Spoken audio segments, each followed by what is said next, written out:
Hola, ¿qué tal?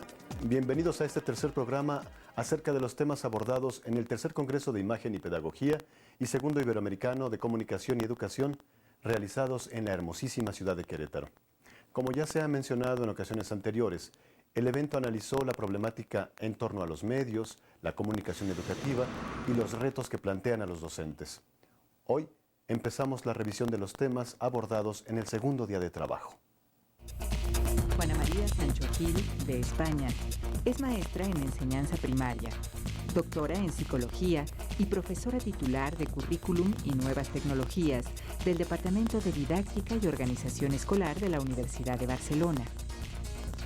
Coordinadora del Seminario Permanente de Formación de Profesorado en el Uso de las Nuevas Tecnologías. En su país, fue Premio Nacional de Investigación Educativa en 1986. Es investigadora de proyectos educativos, recursos informáticos y formación de profesores. Responsable del proyecto europeo 1998-2000 sobre implementación de ambientes virtuales para capacitación y educación. La doctora Sancho Gil presentó uno de los trabajos a recordar en este tercer congreso. Lo invitamos a verlo. Sabemos que va a resultar de su interés.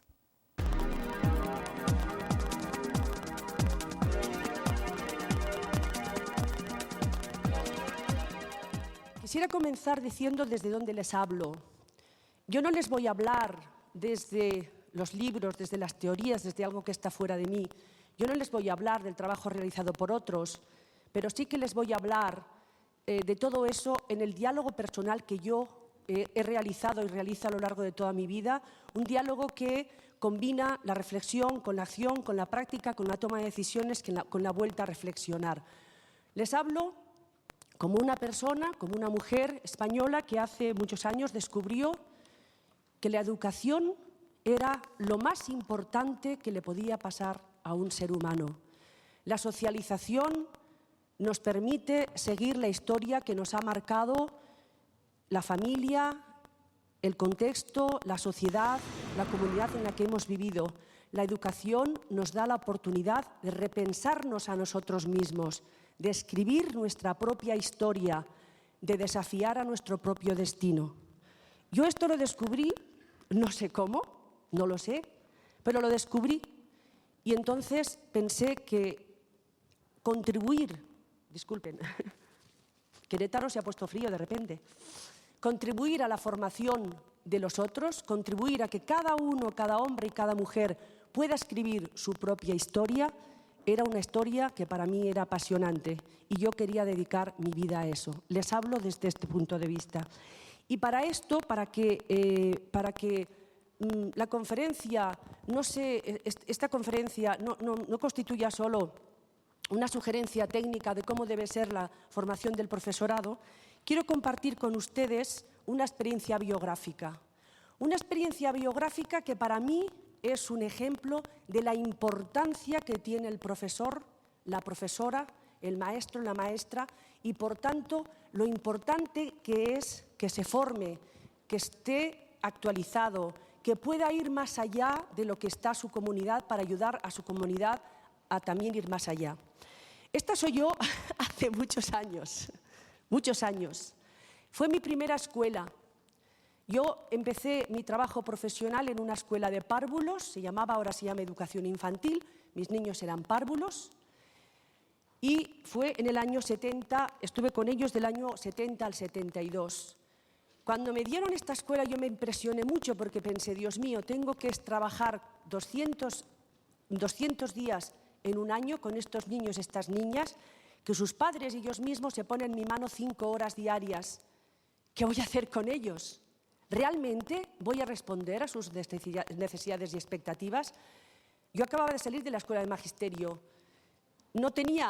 Tenía la impresión de que sabía poco, pero me quedaba mucho por aprender, ¿no? Lo primero que hice fue irme a la Librería General de Zaragoza y comprarme todos los libros que había sobre parvulario. Había 5, me los compré todos, porque necesitaba darle respuesta a estos niños. Fue una historia muy interesante para mí. De hecho, pienso a veces que el hecho de continuar apasionada con mi trabajo se lo debo a esta escuela. Pero la historia que les quiero contar es que el año pasado, en el mes de junio, recibí un correo electrónico, la importancia de las tecnologías de la información. En el tema ponía, tus alumnos de Paniza. Dios mío, 31 años antes. Dije, ¡uf! ¿Cuántos años? ¡Qué mayor soy!, ¿no? Pero qué bien, cómo he vivido. Y leí ese correo electrónico y me decían, nos juntamos a menudo los niños y las niñas que fuimos alumnos tuyos, hablamos de nuestra infancia y siempre hablamos de ti. En la última reunión que tuvimos, quisimos encontrarte de nuevo. Y una persona miró en el Google y te encontró en la Universidad de Barcelona. Por favor, contéstanos. Queremos volver... ¡Ay, me emociono y todo! Queremos volver a ponernos en contacto contigo. Y lo hicimos. Esta era mi escuela.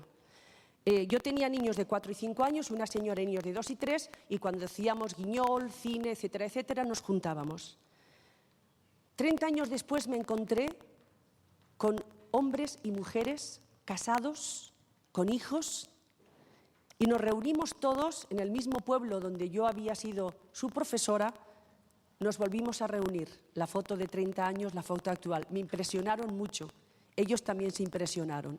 Ellos pensaban que yo era una viejita ya, que iría con un gallatito. Y me decían, ¿tú eres la que menos has cambiado? Pues sí, realmente sí, porque algunos tenían 4 años y ahora ya casi se les iba el pelo. O sea, ellos habían cambiado más que yo. Pero lo bonito de esto fue que en las fotos que les he enseñado antes, fue un encuentro que tuvimos primero en Zaragoza con un grupito de gente. Y me empezaron a contar frases, historias textuales que había sucedido en mi clase, lo que yo les había dicho en un momento, cómo había reaccionado a una situación. Y yo pensé, Dios mío, menos mal que todo lo que recuerdan es positivo. Imagínense si recordasen cosas negativas. ¿Qué responsabilidad tengo yo, ¿no? Entonces les pedí o les sugerí que escribiesen sus recuerdos. Y cuando nos encontramos en esta comida, me entregaron un libro que me pasé una tarde llorando mientras lo leía, con todos sus recuerdos infantiles de la escuela donde habíamos trabajado. Les pondré unos cuantos.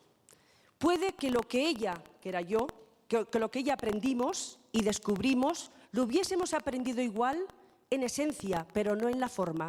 Y creo que es lo verdaderamente importante. La escuela no era solo la clase, con mesas, sillas y pizarra. La escuela era también el recreo, las calles, las excursiones al campo. Una escuela abierta, interactiva, se diría ahora. También en el armario estaba la máquina de cine. Veíamos películas como Bambi y la Cenicienta.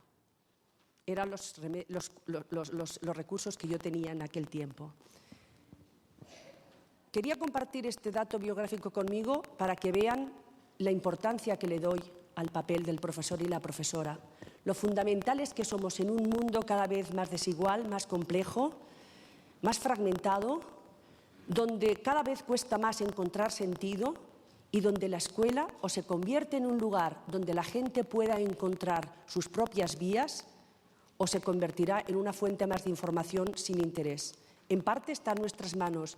Con esta conferencia espero contribuir a que vayamos entendiendo la tarea que tenemos entre manos y cómo podríamos enfocar la formación del profesorado para mejorar nuestra propia práctica y la vida y la práctica de los alumnos. La segunda parte de mi conferencia, que está bastante explicada en el texto que envié, hace referencia a todos los cambios que la sociedad contemporánea, sobre todo desde principios del siglo XX, pero que se aceleraron muchísimo a partir de finales del siglo XX, ha ido experimentando en nuestra sociedad de tal manera que hay momentos que la gente mira alrededor y dice, no entiendo nada, no sé dónde estoy, no tengo criterios, hay gente que se siente muy desesperada, ¿no? En los propios trabajos. En España, cuando cambió el sistema educativo, gente que pedía la jubilación anticipada porque no podía entender cómo trabajar de una forma diferente evidente. ¿Cómo? Yo ya no soy profesor de historia, yo además tengo que hacer que los chicos aprendan.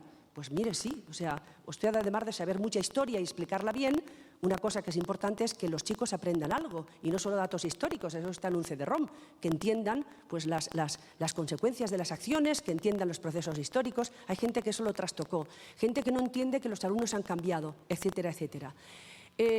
Yo aquí lo que voy a hacer es señalar una serie de cambios importantes que han transformado nuestras vidas de una manera muy profunda, pero los voy a contraponer.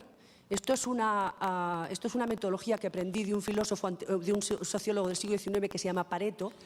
Lo voy a contraponer con los no cambios, porque todo el mundo habla de lo que cambia, todo cambia, pero hay cosas que no cambian, que permanecen.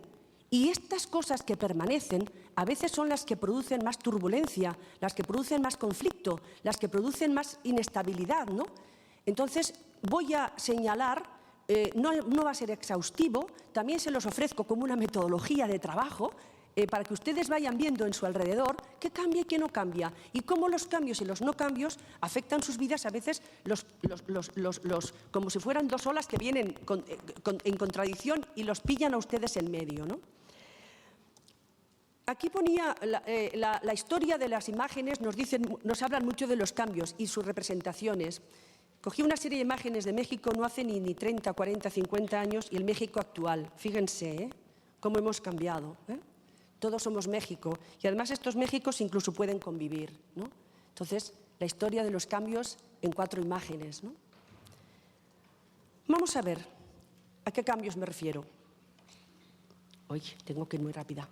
El primer cambio es que las tecnologías de la comunicación y de la información han exacerbado los procesos de elaboración, almacenamiento, transmisión y acceso a la información. Todo lo que es conocimiento exogénico, lo que se genera fuera de nosotros. Todo ese conocimiento que se ha generado desde el primer alfabeto hace 3.500 años hasta nuestros días. Bueno, y si vemos que también hay información que se genera con la arqueología, pues muchísimo más. Todo eso ha sido impresionante, impresionante. Aquí tengo unos datos que no voy a leer, están en el texto, de cómo lo que se publica en estos momentos en un día, en todo el mundo, aunque nos pusiésemos a leerlo a 8 horas diarias, con un margen, con bastante celeridad de proceso de lectura, no lo podríamos leer ni en 5 o 10 años. O sea, toda una serie de